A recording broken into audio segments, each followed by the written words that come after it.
Congress party ఎన్నికల మేనిఫెస్టోలో బీసీలకు ఇచ్చిన హామీలను నెరవేర్చాలని డిమాండ్ చేశారు ఆర్ కృష్ణయ్య.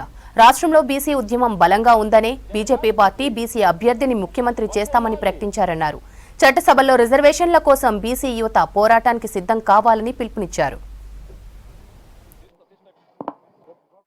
అన్ని రాష్ట్రాల కంటే మన రాష్ట్రంలో బీసీ ఉద్యమం బలంగా ఉన్నదని కేంద్ర ప్రభుత్వంలోని హోంశాఖ చెప్తున్నది.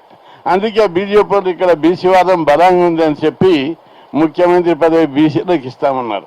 కానీ దానికి తగ్గ గ్రౌండ్ వర్క్ చేయలేదు.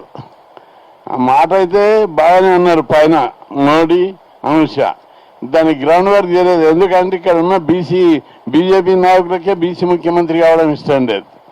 ఇక కాంగ్రెస్ అన్ని కులాలేదు కాబట్టి రాహుల్ గాంధీ ఆడికి బీసీ ప్రజలకు సంబంధించిన 3-4 డిమాండ్లు బయట పెట్టేశాడు. ఒకటి, జనాభా లెక్కలు తీస్తాం.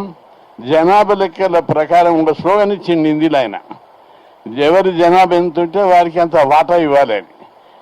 ఉద్యోగాలలో వాటా ఇవ్వాలి, విద్యా సంస్థల వాటా ఇవ్వాలి, రాజకీయాల వాటా ఇవ్వాలని రాహుల్ గాంధీ గారు స్లోగన్ బాగా పనిచేసింది బీసీలో. వీళ్ళందరూ మాటలు చెప్తున్నారు, రాహుల్ గాంధీ మాత్రం చాలా మంచి స్లోగన్ ఇచ్చిండు, బీసీలకు న్యాయం చేస్తా. కాబట్టి ఉజ్వల భవిష్యత్తు ఉన్నారు రాహుల్ గాంధీ గారు. ఇప్పుడు ఎన్నికల్లో ఏ వాగ్దానాలు అయితే చేశారో రాష్ట్ర ప్రభుత్వం తప్పనిసరి అమలు చేస్తుందని మేము భావిస్తున్నాం.